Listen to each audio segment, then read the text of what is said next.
Hello. Lunch time. Time check is 11:30. Maraming salamat po Lord sa lahat ng buwan at pagkakataon po sa amin sa lahat. Sa pagkakataon po ng ating pagkakataon sa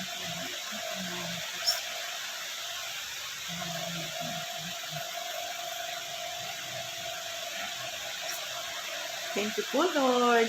Ayan, ito na yung niluto natin. Ginataang kalabasa na may hipon. Ayan. Ako lang lagi nakikita nyo, no? Ayan, kalabasa. Favorite ni Sam to kalabasa. Hipon. Ito yung aking in-steam na ground pork with chicken. No, pinapak ni Sed. Nagustuhan niya. Marami naman akong ginawa. Ang sarap lang. Kain tayo. Meron tayong cucumber lemon juice. Tinatago ko kay Sed kasi mataas ang ano nito. Artificial ang sugar.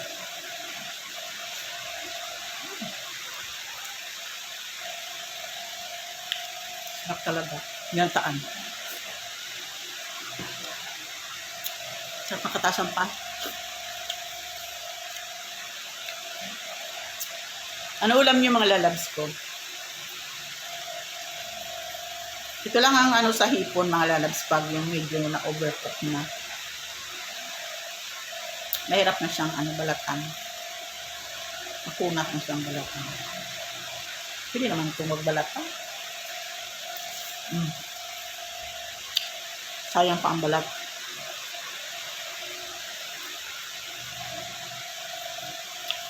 Adastor ang lolo niya. Nananahi ako Pagkatapos ko magluto, nanahin na. Kailangan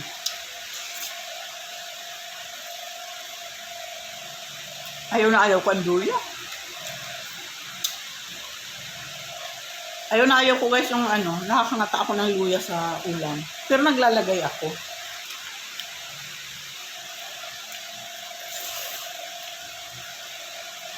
Ilang araw na naman sa amin yan, ginataan na yan na hipon.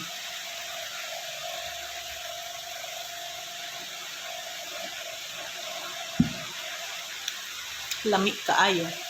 Sarap ng juice, kaya lang pangit yan paglagi.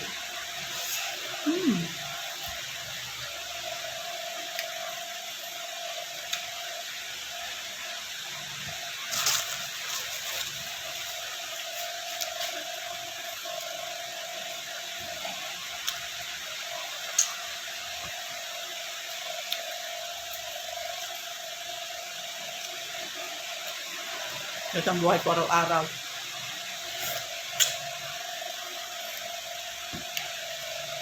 Nahilig akong magluto as in. Napakahilig kong magluto. Minsan may isipang kong magluto ganyan, pero hindi ako kakain ng luto ko. Lalo na pag mga chicken, pork niya.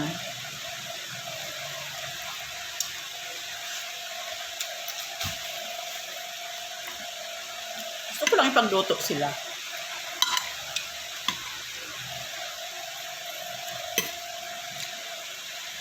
Yung kalabasa hindi siya yung maligat.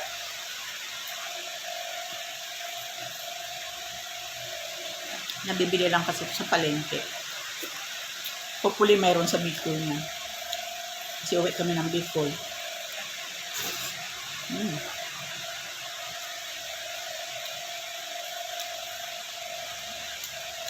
Kinakain ni Sam yan yung kalabasa. Gusto niya yan.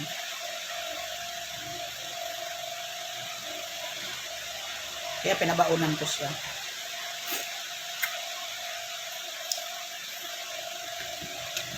Kaya na yun. Ang kain ko na yun.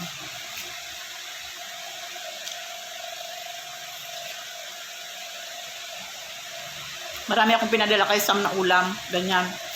Sabi ko, mamigay ka dun.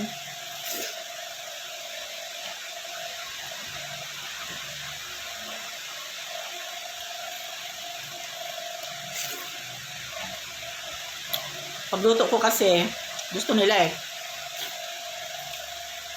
Mga office mate ni Sam. Kasi yung mga, doon yung company na yun, mga lalabs, yun din yung company na pinasukan ko. Ako yung unang-una doon pumasok. Tapos marami akong ipinasok doon.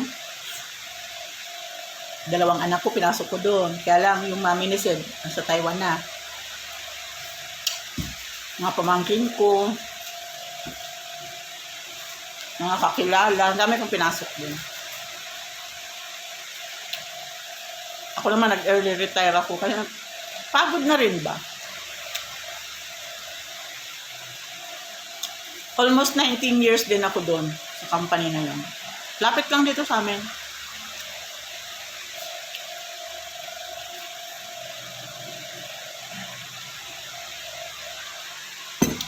Ayan, tapos na.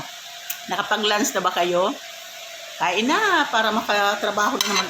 May na ako, pasipahinga konti, tapos tahi na naman. Ayan, ayan guys. Thank you so much. Ang lola nyo nakadaster. Uy, walang bra. Thank you for watching.